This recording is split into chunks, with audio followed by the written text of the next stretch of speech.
What up, my dudes, and welcome back to another recommendation day. So I'm super stoked today because you guys gave me some wicked ones to watch, and I'm so glad I got the time to watch these. I think it's four movies. Yes, four movies total this time that I got to watch. That you guys recommended me, and I'm so excited to talk about them because they were all really good. So we're gonna start with the first one, which is Beyond the Reanimator. Yeah. So you remember last week, guys? I was talking about the Reanimator and Bride of the Reanimator. So I wish not to lose Anonymity from YouTube, that's his name, told me I should watch this one too. So I was like, you know what? I'm already too deep. I gotta watch the third one. And it was so fun. Again, what was neat about this one is, so it was made in 2003. And it all takes place more like in a jail. So you have this whole concept of like, you know, people in jail cells, like, oh my god, this guy's about to die, let's try, obviously, reanimating him. But I love the aspect, it shifts in the end a bit, I don't want to spoil it, but you have, like, the angry guard guy who's all like, "Rawr, you know, let's make them suffer forever, so just, like, keep them alive and, like, keep messing with all this, like, because he's a bad guard dude." Anyways, it was pretty good, Is it my favorite? No, you know what I could have done with just the first and the second Reanimator. This one I was like, okay, whoa, like, next level, but still fun watch. So thank you so much for pushing me to watch that one. I really appreciate it.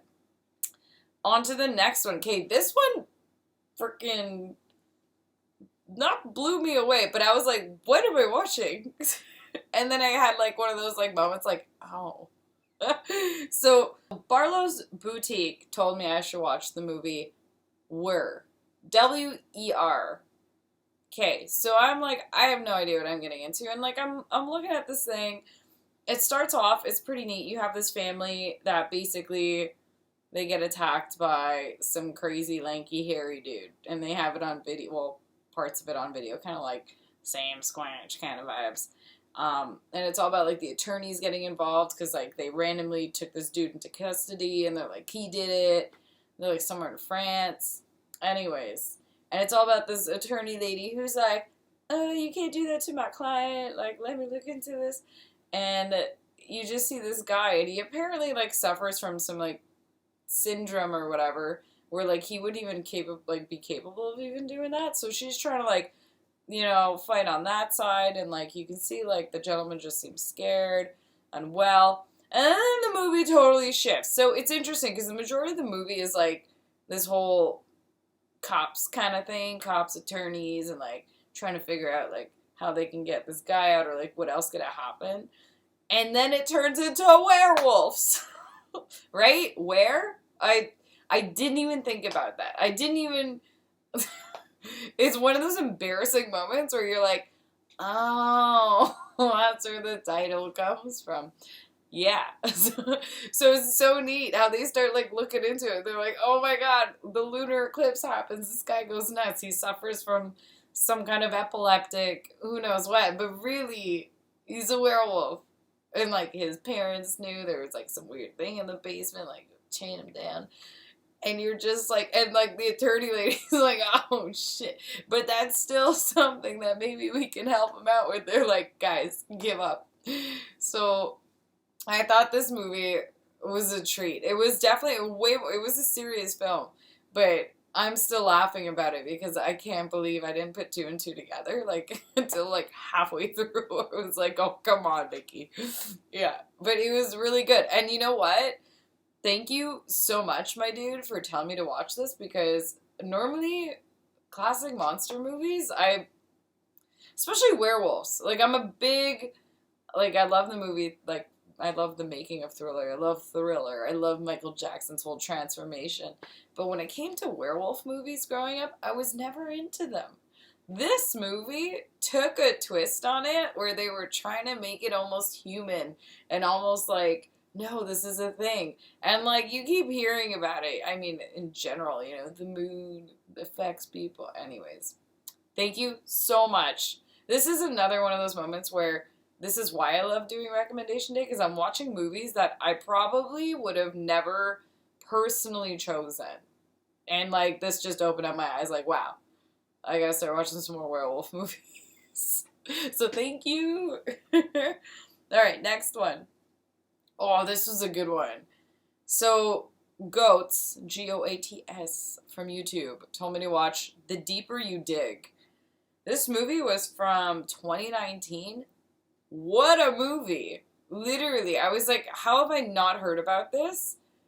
It was good, man. It was super good. There was something about it. So it's a movie about a daughter, well, a mother and a daughter, and they kind of like have like that hip vibe going on, you know. And the daughter basically dies right away. I'm not spoiling it. Anyways, dies right away, and it's all about the mom trying to figure out what happened, or kind of thing. Like, technically she's gone missing, but the mom knows more. And what's cool is the mom's a medium slash paranormal slash has this many eyes to see things. So it's a really neat take. And, you know, like, they live in the woods, there's this creepy neighbor dude, and it's all about the way the daughter is still menacing the man who did it, and also, you know, how the mom is trying to search for her. And I'm making it sound pretty awful, but it is so good. And they do it in a way where, like, it's, again, artistic. Like, the mom goes to, like, see this, like, seance dude, and she's like, yo, I want to open the 7 doors to whatever darkness shenanigans. And just the imagery, the way they show you, like, getting her in it, you're just like, whoa. Yeah. And even the whole ghost aspect to it, and, like, him being guilty and this and that, like, it's off-putting. Everything's really well done. In the end, I was like, oh, man, okay.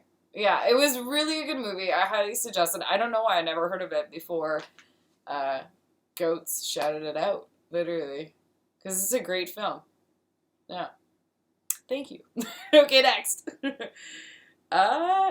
Yes. Okay. Beastmage number 3 has been pushing me to watch The House That Jack Built for a while now. I had seen it a couple years back. And I remember I just wasn't watching it properly. You know what I mean? You know, you secondhand watch. We all know I secondhand watch sometimes. So I sat there and I watched this whole movie, and frig is it good. And of course that's why I'm wearing my Bowie shirt, because of the homage to Fame constantly in this film. He is such a cunning bastard. Jack, the main guy in the film. Anyways, what a fantastic slice of movie for something new to come out. I think, when was it? 2018, right? So this movie is like a serial killer's take on, like, that last part of, like, being alive. A bit like Shram, but not like Shram. Yeah, like this is like an American Psycho version of Shram. Does that make sense? Have you guys seen it? Or watched my other one? So it's kind of like seeing the world in his eyes, and, like, he's explaining, like, why he did this his whole life. You kind of have it given to you in chapters, and his kills, man, are so gruesome yet beautiful. And he's like one of these just overly smart narcissists, and wordy and just fantastic. It's a fantastic film. I'm so glad. Thank you so much for pushing me to rewatch this, because legit, I am so glad I did. It's actually an amazing film. An amazing piece. I think what killed me, I'm not going to spoil it, but the ending is what I remember. I remember, like, 1 or 2 of the kills. I am going to kind of spoil this in this case. My favorite kill, I think, because, like, he shows it in, like, a couple parts. It's the mom with her kids, man. That was dark. That was darky. Like, he just plays this dude, like, hey, I'm taking you hunting, and, like, ends up keeping one of the kids, like, taxidermied after. Yeah, and he goes through, like, these phases of posing them, and his body's, it's a fantastic film. I know it sounds very off-putting right now, but give it a shot, guys, if you haven't already. It's so good. Yeah. Alright, what's next? Ooh. Best for last? I mean, these were all really good. I was actually really happy this week with everything.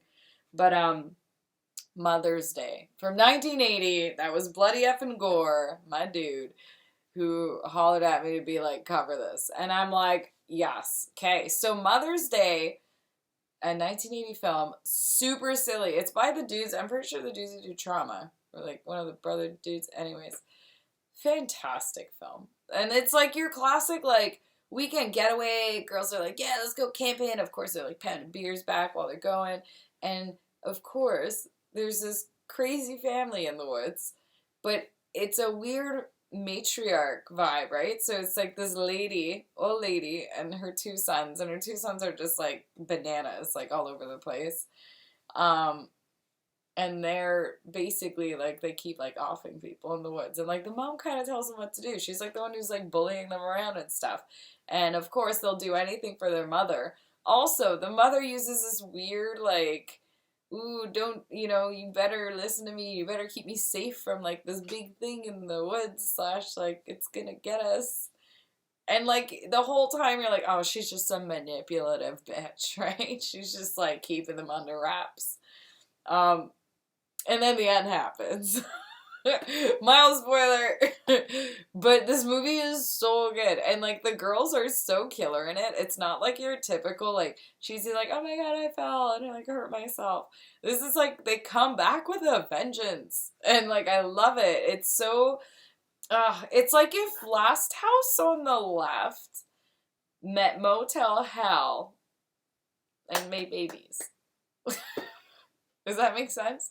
Like, literally, that's how it feels. But it also has, like, a very lightheartedness to it. So, like, slapping a bit of, like, Sleepaway Camp. Sleepaway Camp's, like, the end. Okay, put it that way.